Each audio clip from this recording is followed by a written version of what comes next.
एक बार की बात है, एक धूपदार घास के मैदान में एक खेत था जहां एक बत्तख अपने घोंसले पर बैठी थी।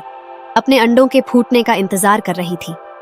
वह इंतजार करती रही और आखिरकार एक एक करके अंडे फूटने लगे। चाहे छोटे रोएदार बत्तख के बच्चे निकले।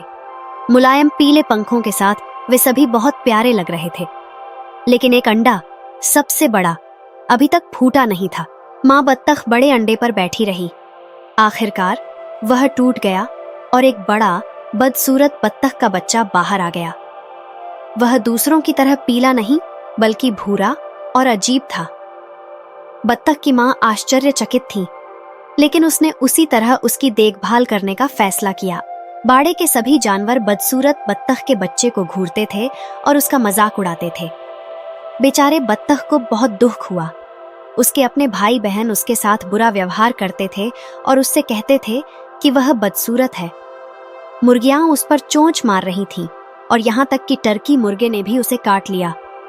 बदसूरत बत्तख का बच्चा इतना दुखी था कि उसने भागने का फैसला किया।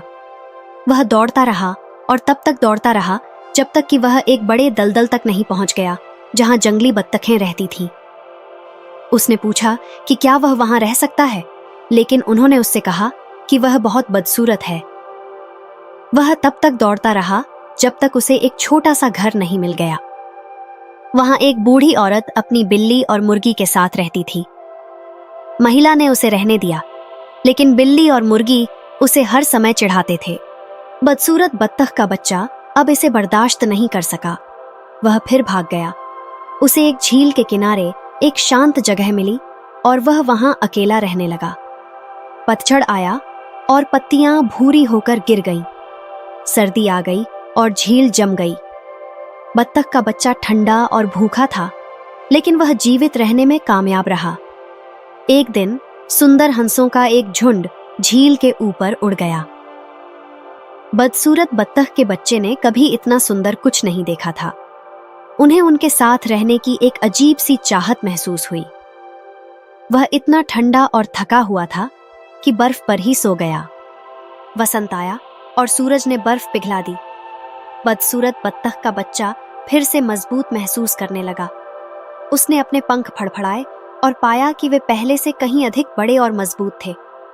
उसने उड़ने का फैसला किया और जल्द ही खुद को एक खूबसूरत बगीचे में पाया।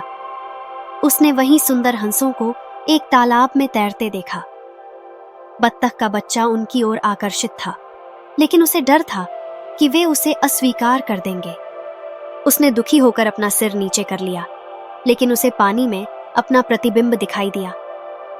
उसे यह देखकर आश्चर्य हुआ कि वह अब बदसूरत बत्तख का बच्चा नहीं रहा। वह बड़ा होकर एक सुंदर हंस बन गया था। अन्य हंस उसके चारों ओर तैर गए और उसका स्वागत किया। उसे बहुत खुशी महसूस हुई और उसने स्वीकार कर लिया। बदसूरत बत्तख के बच्चे को आखिरकार पता चल गया कि वह कहाँ का रहने वाला है। उसे एहसास हुआ कि वह कभी भी बदसूरत नहीं था, बल्कि बस अलग था।